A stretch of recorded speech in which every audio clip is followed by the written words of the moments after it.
നമ്മുടെ സ്റ്റേറ്റിലാണെങ്കിലും കാലാകാലങ്ങളായിട്ട് ഭരണം കടന്നുപോയിക്കൊണ്ടിരിക്കുന്നു. സാധാരണക്കാരന് ഭക്ഷണം ലഭ്യമല്ലാത്ത സാഹചര്യം ഉണ്ടായതുകൊണ്ടാണ് ഇന്ദിരാഗാന്ധിയുടെ നേതൃത്വത്തിൽ പൊതുവിതരണ സമ്പ്രദായം ഈ രാജ്യത്തേക്ക് കൊണ്ടുവന്നിട്ടുള്ളത്.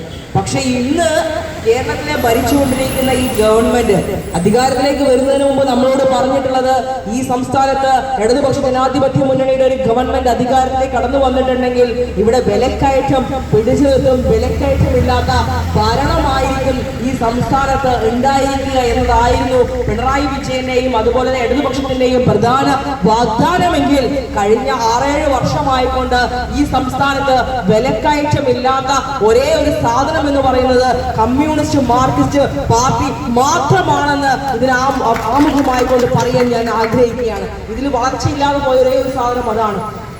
ഇവിടെ നമുക്കറിയാം എന്താണ് ഈ സ്റ്റേറ്റിൽ നടന്നുകൊണ്ടിരിക്കുന്നത്. ഒരു വശത്ത് പിണറായി വിജയന്റെ ഭരണവും ധൂർത്തും ജനങ്ങളെ ബുദ്ധിമുട്ടിക്കുന്ന രീതിയിലുള്ള